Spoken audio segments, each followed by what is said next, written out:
पता लगा मार्केट खत्म हो गई है तो 3 रुपए दूध पर बढ़ा दिया मालिक ने। दवाइयों पर रेट बढ़ जाएंगे, तेल पर बढ़ जाएंगे, खाने की चीजों पर बढ़ जाएंगे, पब्लिक मरे अडानी ना मरे। 400 रुपए की चीज पर बैंक से 4 लाख का लोन मिला है।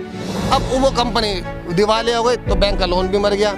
अकेले अडानी कर्ज अगर पे करने वाली बात आ जाए, हटाने वाली बात आ जाए तो आधे बैंक रास्ते पर आ जाएंगे। रिजर्व बैंक खुद ठीक है, इमरजेंसी फंड तक नहीं है उसके पास में। बीजेपी ने घुस पर लिपा हुआ है, आ चुके हैं बीजेपी वाले इमरजेंसी फंड उसको निकाल कर। अन्य अंबानी सबको छोड़ दिया तो बिजनेसमैन है, चलो मान लिया।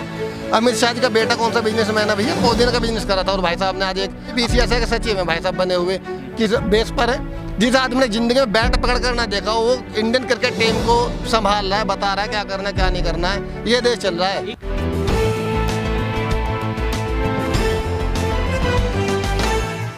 जहां मीडिया ने हटना शुरू करेगा, मीडिया दबा, अभी क्या है ना, बचपन में कहावत कर जाते थे भुस पे लीपना, वो मेरे समझ में नहीं आते थे कि पता नहीं ये बड़े बुढ़े क्या कहते हैं भुस पे लीपना, भुस पे, वो मुझे अब समझ में आया है। बीजेपी ने भुस पे लीपा हुआ है।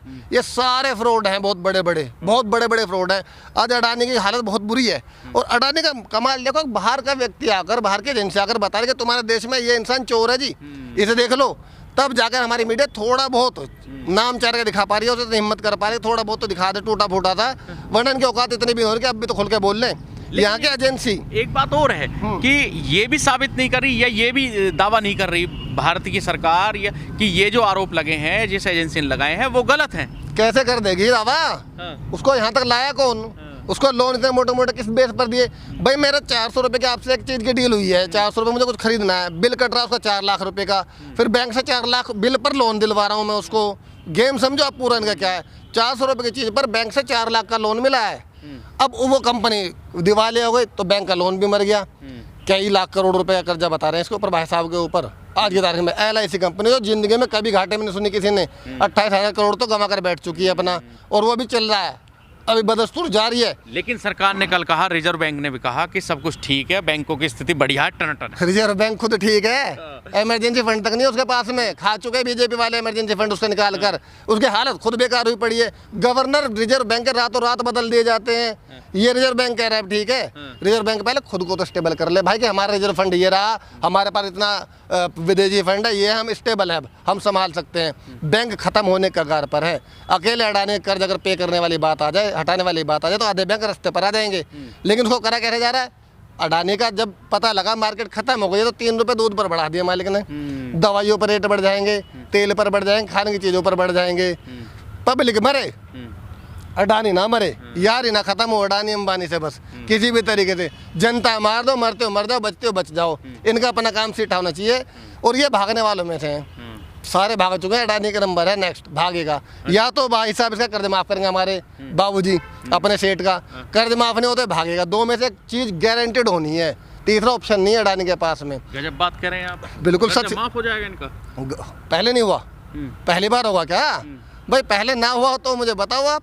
मोटे मोटे कर्ज माफ कर चुका है इंसान। हमारे जो बाबूजी बैठे हुए हैं, धर्म क्या कहते हैं, हिंदू धर्म रक्षक, हिंदू हृदय सम्राट, 56 इंची, पता नहीं क्या क्या है ये। तो अगर कर्जा माफ हो तो बहुत लोगों का मतलब बहुत लोगों को नुकसान होगा, सब आम जनता पर ही पड़ेगा भाई।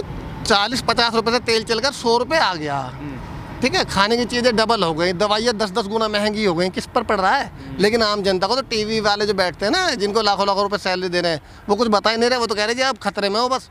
ये तो कह रहे हैं विकास कर रहे हैं, विकास में पैसा लग रहा है, भारत विकास हो कर रहा। अडानी का विकास हुआ ना, लाला रामदेव का विकास हुआ, बागेश्वर वाले का विकास हुआ, आसाराम का विकास हुआ, राम रहीम का विकास हुआ, अंबानी का विकास हुआ। और क्या चाहोगे? विकास तो हो रहा है। समस्या हमारे समझने में है। इन्होंने विकास कहा, विकास करेंगे, किसका करेंगे ये नहीं बताया था। विकास वो कर रहे हैं, जो गरीब मर रहा है। इन्होंने कहा था बेटी बचाओ बेटी पढ़ाओ, बेटी भी बचाने वाली बात इन्होंने कही थी, लेकिन हमें अपनी बेटी बचानी है वो हम नहीं समझ पाए। हमारे समझने में फॉल्ट हुआ है। इन्होंने सही बताई थी सारी बातें, ये सही कल भी थे आज भी हैं। तो इनके बताने में कोई दिक्कत नहीं है, पब्लिक के समझने में फ़र्क है। विकास बहुत बढ़िया तरीके से हो रहा है।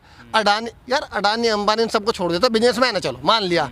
अमित शाह जी का बेटा कौन सा बिजनेसमैन है भैया, पौधे का बिजनेस करा था और भाई साहब ने आज भी BCS के सचिव में भाई साहब बने हुए।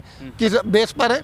जिस आदमी ने जिंदगी में बैट पकड़ कर ना देखा वो इंडियन क्रिकेट टीम को संभाल रहा है, बता रहा है क्या करना है क्या नहीं करना है। ये देश चल रहा है। एक रवि भाई, एक और खुलासा हुआ है हिंडनबर्ग की रिपोर्ट में। एक बात और से, चांग चिंग लिंग करके एक चीनी कारोबारी हैं, उनसे संबंध जो है वो अडानी के सामने आ गए हैं। और जो 88 सवाल हिंडनबर्ग की रिपोर्ट में पूछे गए थे, उसमें से एक सवाल ये भी था जिस पर बीजेपी या ये अडानी ने कोई जवाब नहीं दिया। तो क्या कहेंगे आप? अडानी कोई भी जवाब नहीं देगा, उसकी मर्जी है भाई, उसके पीछे सरकार की सपोर्ट है। अभी कल के आप न्यूज़पेपर उठाइए, उसमें लिखा हुआ था राहुल गांधी के करीबी पर ईडी का छापा, आय से अधिक संपत्ति का मामला है। राहुल गांधी का करीबी, ईडी को वो तो याद आ रहा है। राहुल गांधी भी आज तक कुछ दिन पहले राहुल गांधी के पीछे पड़े रहे, कई दिन तक यहाँ पर उनकी माँ के भी पीछे पड़े रहे, मिला क्या इन्हें? हम तो कह रहे हैं भाई तुम जिसके पीछे भी रेड मारने जा रहे हो तो लाइव चला दो कि हम ये क्वेश्चन कर रहे हैं पूरी दुनिया के सामने, और एक बार ऐसे अडानी के सामने बैठकर क्वेश्चन कर दो। 88 ये हिडनबर्ग वाले क्वेश्चन कर दो, उसका आंसर लाइव पब्लिक को तो दिखाओ कि चल क्या रहा है देश के अंदर, क्यों ड्रामेबाजी हो रही है। मतलब ईडी सीबीआई को जहाँ चाहेंगे तो यूज करेंगे, जहाँ इनके अपने वाली बात आती है वहाँ को चुप करके बैठा लेते कि भाई नहीं यहाँ नहीं जाना तुझे। अब कहाँ मर गए ये लोग? हिंडनबर्ग ने तो कह दिया है कि आप एक बार आइए तो सही सामने, फिर हम कहाँ तक पोल खोलेंगे बता दें। हिंडनबर्ग कोई छोटा आदमी नहीं है, कोई ये इनसे मोदी शाह इन सबसे डरने वाला इंसान नहीं है। वो ऐसा इंसान है जो पहले 36 बड़ी कंपनियों को गलत कामों की वजह से ठिकाने लगा चुका है। गलत काम होगा, अपना पैसा भी लगाएगा, अपने लोग भी उसमें डालेगा और खोद कर ले आएगा। वो इंसान वो है, उसे नहीं हरा पाएंगे ये लोग। एक बहुत बड़ी एजेंसी है वो अपने आप में, इतनी बड़ी एजेंसी है कि इनकी ईडी सीबीआई आज उसके सामने छोटी लग रही है, क्योंकि जो काम इनसे होना चाहिए था, जो इन्हें करना चाहिए था, आज उस बंदे ने वहाँ बैठे बैठे कर दिया कि आपके देश में इतना बड़ा करप्शन चल रहा है, देश को ख़त्म करा जा रहा है। और उसने तो ये कहा कि धर्म पर हमला कैसे हो गया? अडानी पर हमला धर्म पर हमला नहीं है, भारत पर हमला नहीं है। मैंने अडानी की रिपोर्ट दी, अडानी पर कार्रवाई कीजिए। जब अडानी पर बात आई तो उसको भारत से जोड़ रहे हैं लोग। कौन जोड़ने वाले हैं? तो मीडिया या हमारी सरकार है। अडानी भारत कब से हो गया भाई? देश को कल तक जो लोग चाइनीज़ आइटम्स और चाइनीज़ ऐप्स की जो विरोध करते थे, बड़े पैमाने पर उनका सामान जलाते थे, लेकिन देश के बड़े उद्योगपति और वो भी मतलब सरकार के बहुत ही करीबी अजीज, प्रधानमंत्री जी के करीबी अजीज, वो जब बिजनेस करते हैं किसी चीनी व्यापारी के साथ, कारोबारी के साथ, तो क्या मतलब रह जाता है? प्रधानमंत्री जी के करीबियों की बात हम क्यों करें? प्रधानमंत्री जी की ना करें। ये मूर्ति तक तो चीन से बनवा कर मंगवाते हैं और दुनिया में कोई देश ही नहीं बच रहा था। बात तो हुई थी कि गरीबों से, किसानों से लोहा लिया जाएगा, वो लोहा लिया, वो कोई स्क्रैप में बनकर सड़ रहा है। मूर्ति चीन से बनकर आ रही है भाई, चीन से लोहा भेजा, क्या करा, और चीन ही बचा था इनके पास में। चीन के बिना गुजारा नहीं है। अभी तक प्रधानमंत्री ने, जब सरहद पर इतना मामले फैले, इतनी बात हुई, कब्जे तक की बात आ गई कि हमारे जो पेंगोंग लेक है वहाँ तक चीनी आ चुके हैं, प्रधानमंत्री जी ने एक बार भी चीन वर्ड यूज करा? क्या डर है भैया? चीन मुंह से नहीं निकलता प्रधानमंत्री के, वही प्रधानमंत्री है जो लाल आंख दिखा रहा है। कारोबारी संबंधी तो बीच में नहीं आ जाते थे? कारोबारी होंगे, डर होगा, कुछ तो होगा। मैं तो कहूँ डर होगा, बिल्कुल सीधी सी बात है भाई। डरते क्यों हो इतना? प्रधानमंत्री बनने से पहले तो आप लाल आंख दिखा रहे थे, अब बैठ के झूला झूलाते हो, या जब बॉर्डर की बात आए तो चुप बैठ जाते हो। बयान आते तो उनमें चीन का नाम नहीं आता। हम बात कर रहे हैं, सब एक घपलाबाजी। मैंने कहा ना, सिर्फ गुमराह करा जा रहा है जनता को, देश को गुमराह करा जा रहा है। वास्तविकता कुछ और है, वो भुस पे लेपने वाली कहावत है, वो है इस देश में। अडानी के खिलाफ जांच होगी तो क्या वो जेल जाएंगे? क्या लगता है आपको? फिलहाल तो जांच एक निष्पक्ष तरीके से होना मुझे लगती नहीं है, क्योंकि ईडी सीबीआई ने अभी तक एक स्टेप नहीं लिया, तो जांच तो बहुत दूर की बात है। और हो सकता है इसलिए ना करा जा रहा है, उससे पहले कुछ कागजात ठीक कर लिए जाए, कुछ संभाल ली जाए। लेकिन जहाँ तक विदेशी एजेंसी का इसमें इंटरफेयर हो चुका है, तो ऐसा होना पॉसिबल लगता नहीं है। और जहाँ बात जांच करने की, सज़ा होने के, तो अभी तक जो निष्पक्ष एजेंसियाँ कही जाती हैं उन्होंने स्टेप क्यों नहीं लिया? इतना बड़ा मसला होने के बावजूद भी जो पूरी दुनिया में फैल चुका है, हमारी जांच एजेंसियाँ मस्त सो रही हैं, उन्हें कोई परवाह नहीं है। वो राहुल गांधी के करीबी को ढूंढ रही हैं आय से अधिक संपत्ति में, बस गुमराह कर रहे हैं। पब्लिक को दिखाया जाता है, देखो जी राहुल गांधी का परिवार तो चोरों का परिवार है, मायावती का परिवार चोरों का परिवार है, ये फलाना, ये ढिकड़ा। तो हम शरीफ है, बस हमें कोई कुछ मत कहो, हमारे पास मत आओ। एजेंसी को काम दे रखा है, लगे पड़े हैं।